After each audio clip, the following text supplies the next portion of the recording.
My dear friend, sit down for a moment and let me pour us both a cup of tea. Not the weak stuff, mind you, the one that warms your soul.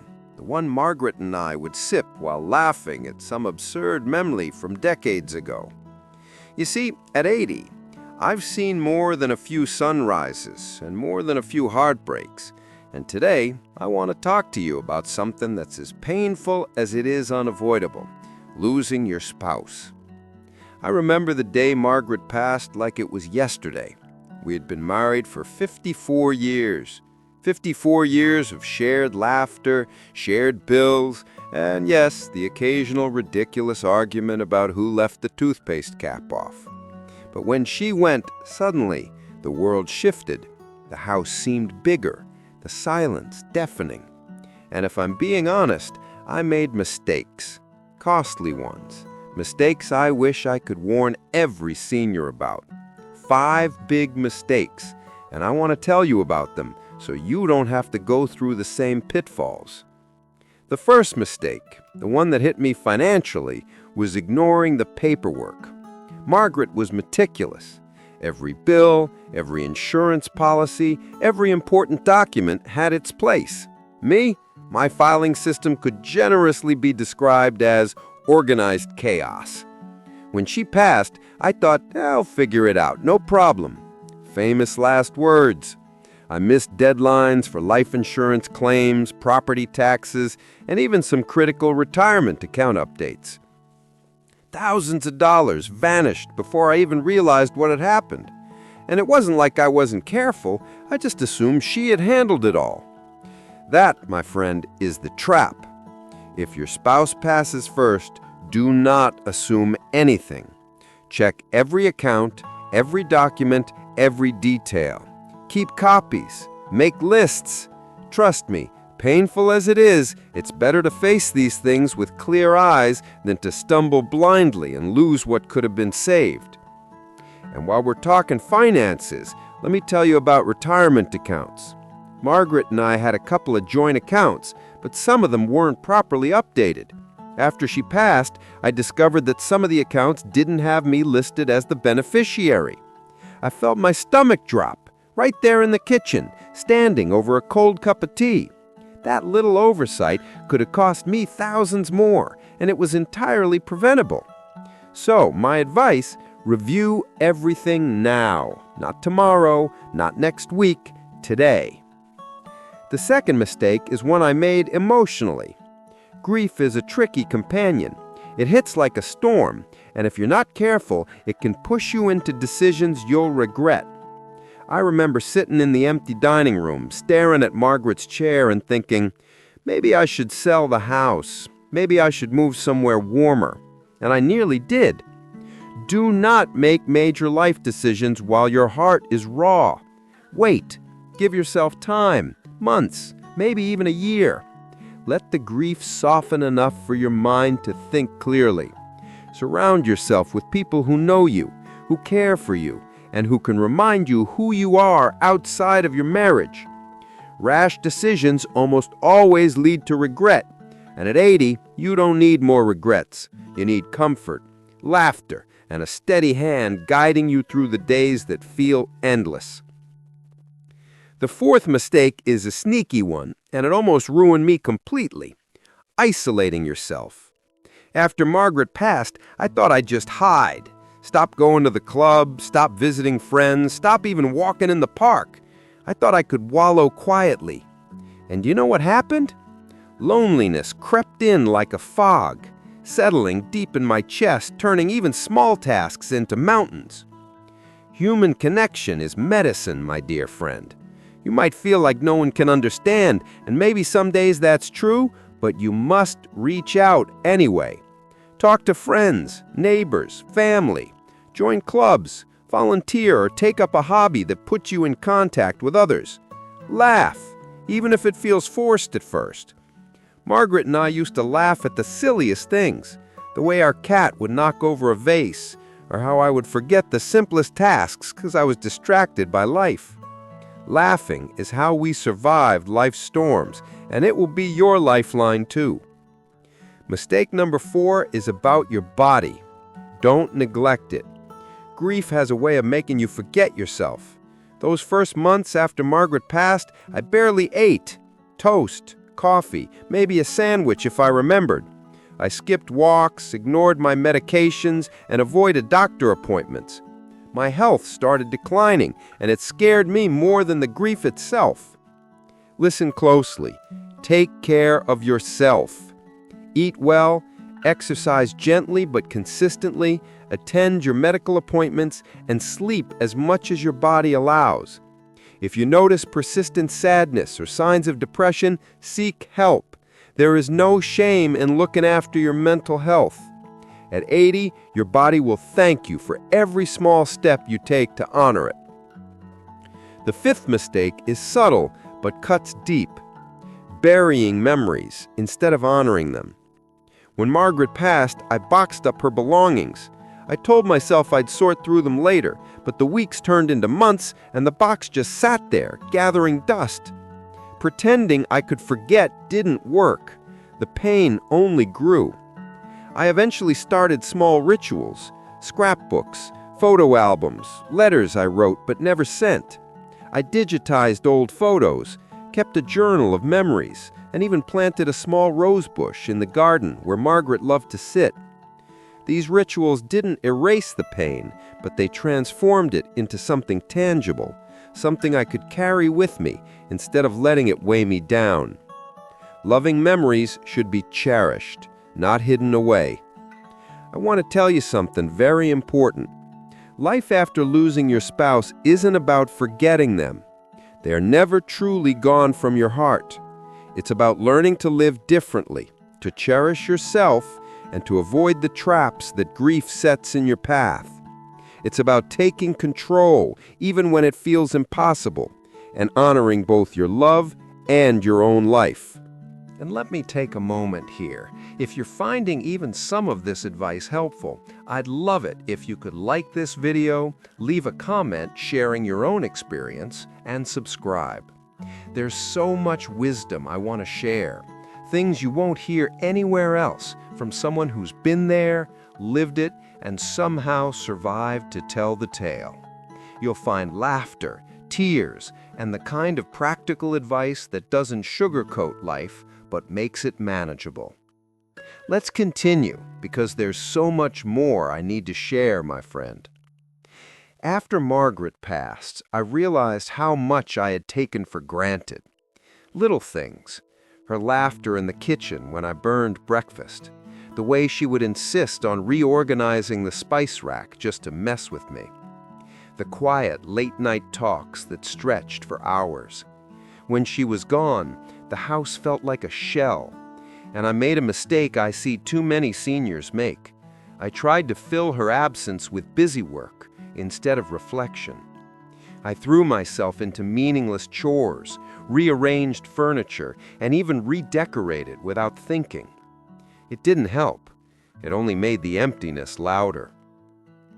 Grief isn't something you outrun with activity. It's something you sit with, something you feel fully before you can move forward. I found solace in little routines. Every morning, I'd walk to the corner store Margaret loved, just to breathe the air she loved. I'd stop by the park bench where we first met, and I'd talk to her quietly. Not aloud, mind you, though sometimes I would, but in my mind, recounting memories, whispering gratitude, laughing at the absurdity of it all. And the friends who stayed close, oh, they were worth more than gold. You see, when you lose a spouse, you realize quickly who will stick around and who won't. Some people disappear, unable to handle your grief, and that's okay. It's not your burden to carry their discomfort. But those who remain, who call just to chat, who remember anniversaries and birthdays alongside you, they are priceless. Margaret and I used to have this ritual. Every Friday night, we'd sit in the living room with candles, music softly playing, and talk about everything and nothing. I started doing it alone at first, feeling ridiculous, but eventually it became comforting. I'd read aloud passages from books she loved, or listen to music we shared, and for a few hours it felt like she was right there. These little gestures may seem small, but they are bridges between the past and the present, keeping love alive without letting grief consume you. I learned another vital lesson. Don't be afraid to ask for help. There's a stubborn pride that creeps into your bones as you age, whispering that you must do everything alone. Don't listen. Friends, family, even neighbors, they can make all the difference. I let a close friend help me sort through Margaret's belongings, and I realized that sharing the burden made the memories sweeter, not sadder. And let's talk about finances again, because grief makes you vulnerable to mistakes you wouldn't make otherwise. Scammers target seniors, especially recently widowed. I received calls from bank officials and insurance agents shortly after Margaret passed. I almost fell for one before realizing the absurdity of it. Protect yourself. Double-check everything. Never rush into financial decisions, especially if they come with pressure or guilt. Now, I've told you about mistakes, routines, and practical matters, but there's a softer side to surviving alone that I need to share. Humor. Laughing, even when it hurts, is vital. I laugh every day, sometimes at myself, sometimes at memories of Margaret, sometimes at life's sheer ridiculousness. One morning I found myself talking to the cat about taxes, and I laughed so hard I cried. Margaret would have loved that, and so do I. Laughter is not disrespectful to grief, it's part of honoring life. And finally, always remember this: you are allowed to love again, but on your terms. Don't rush, don't feel pressured, and don't let anyone tell you it's inappropriate. Love, in its many forms, friendship, companionship, even romantic love, if you feel ready, is a salve for the soul. Margaret would have wanted me to live fully, even after she was gone, and so should you.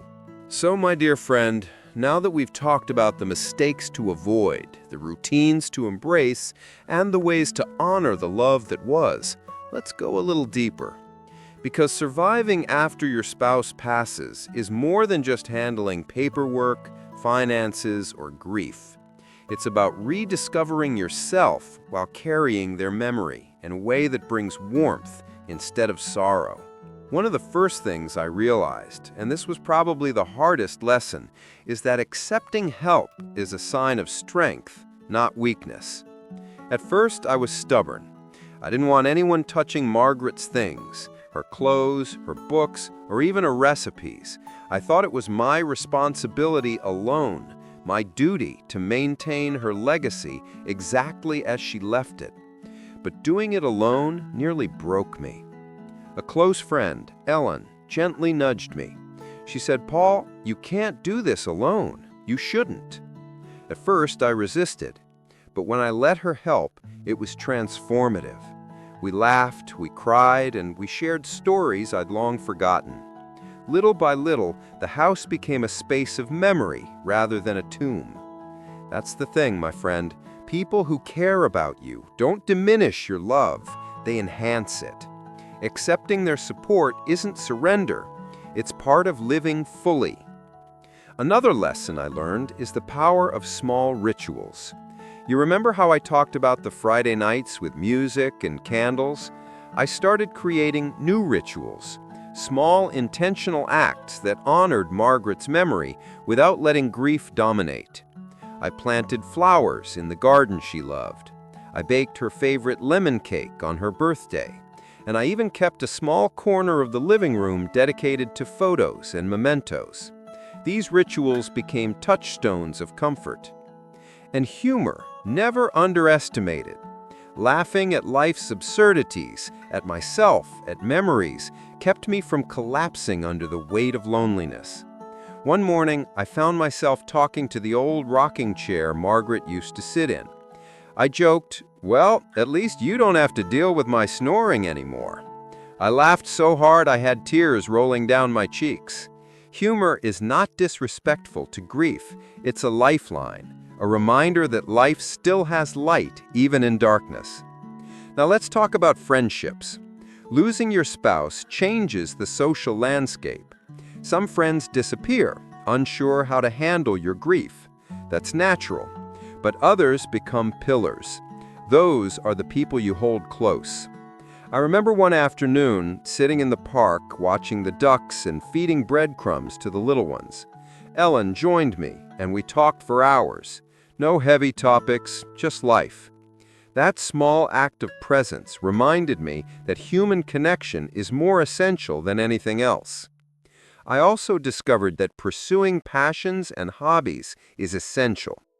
Margaret and I shared many, but I had some that I hadn't explored fully. Painting, for example, something I used to do in my youth, came back into my life. At first, my hands trembled over the canvas, but I persisted. Soon, I felt a sense of accomplishment and peace I hadn't felt since Margaret's passing. Passion projects are more than time fillers. They're medicine for the soul, a way to reclaim your identity. Let me tell you about the first time I went on a short trip alone after Margaret passed. I thought I couldn't do it. Who would share the room? Who would laugh at my terrible sense of direction? But I went. I visited the mountains, the place Margaret and I had planned to see together, but never made it. Standing there, I felt her presence, not as a shadow of grief, but as a warm, guiding light. That's when I understood. Living fully doesn't betray love, it honors it. I also want to warn you about one trap: rushing into new relationships for the wrong reasons. Some people, lonely and vulnerable, might try to fill the void too quickly. I speak from experience. There were invitations, dinners, even flirtations in the months after Margaret passed. And I admit, there were moments of temptation, moments when loneliness made me consider choices I would regret. But I learned to be patient, to let my heart heal naturally. When love comes again, it will be different, gentler, wiser. And if it doesn't, that's okay too. Another important thing is financial vigilance continues after the immediate paperwork is done. After the initial shock of Margaret's passing, I got complacent. Bills piled up, small fees added up, and I realized I had to be consistently aware of finances. It's easy to forget, to assume everything is settled, but life goes on, and your independence depends on being careful. I also want to talk about the role of technology in staying connected. I was late to the game, I'll admit it. Margaret could have taught me, but she wasn't there. I joined video calls, learned to text, and even posted photos of our garden online. It sounds trivial, but seeing friendly faces, exchanging laughter with distant friends, it became a vital part of my routine. At 80, you might think you're too old for gadgets, but they can be lifelines when loneliness knocks at your door. And you know, there's a beautiful thing about memory. It's both a comfort and a tool. I started recording stories about Margaret, dictating them to my grandson. Her jokes, her quirks, her lessons, they now live on in a way that goes beyond photos and keepsakes. Not only did it help me process grief, but it created a legacy, a bridge for younger generations to understand a love that lasted more than half a century. I also learned about the importance of personal health routines beyond what I mentioned earlier. Exercise, gentle stretching, walking daily, not just for the body, but for the mind. Sitting in the house all day, no matter how lovely the memories, dulls the mind. Keeping active, even in small ways, gives you energy and helps you sleep. And sleep, my friend, is sacred. Grief disturbs it, yes, but you must protect it. Let me share a funny story. A few months after Margaret passed, I tried to cook a full meal for myself. I set off the smoke detector, almost burned the kitchen, and somehow spilled gravy on the ceiling. I laughed so hard I cried. Margaret would have laughed too, probably at me, probably with me. The point is, don't be afraid of mistakes. Life continues, and sometimes humor is your best companion. Another subtle lesson is honoring your emotional rhythm. Some days are heavy, some are light. Accept it. Don't force joy, and don't wallow endlessly. I wrote letters to Margaret some days, and other days I danced in the kitchen with the radio blaring. Both were valid, both were healing. Community is also vital. I joined a senior center, at first hesitantly, thinking I was too old for new friends, but it was life-changing. Card games, storytelling, even a little friendly competition. These connections reminded me that life isn't over because one chapter ended. There's a richness waiting if you're willing to step into it. And my dear friend, never underestimate the power of giving back. Volunteering, sharing your experiences, helping others, it heals as much as it helps. I started mentoring younger couples on finances, grief, and relationships. I shared stories, laughed at my mistakes, and realized that even in loss, I could create meaning and purpose. It gave me a reason to rise each morning beyond the memories I cherished. One thing I must stress is patience with yourself. The world will push you to move on too quickly, but you have the right to grieve at your own pace. There's no deadline for healing, no timetable for emotional recovery. Honor your own rhythm. Celebrate small victories. Even making it through a day without despair is worth recognizing. And finally, I want to leave you with this thought. Life after losing a spouse is not about replacing them. It's about carrying their love forward while rediscovering yourself. Every memory, every ritual, every laugh, every tear, they form a tapestry of resilience. You can live fully, love again in small ways, and honor the past without letting it chain you to sorrow. I know it's hard. I know the emptiness feels unbearable at times. But my friend, I survived Margaret's passing. I found joy, connection, laughter, and purpose, and so can you. Your spouse's love doesn't leave you. It evolves, becoming a gentle companion that walks beside you as you navigate this new chapter. So take these lessons, take these stories, and remember, avoid the mistakes I made, honor the memories, protect your health and finances, laugh every day, accept help, and live fully. Grief will visit, yes, but it doesn't have to stay. And every morning, with a cup of tea and a heart willing to keep loving, you can step into a world that still holds beauty, laughter, and love, just as Margaret would have wanted.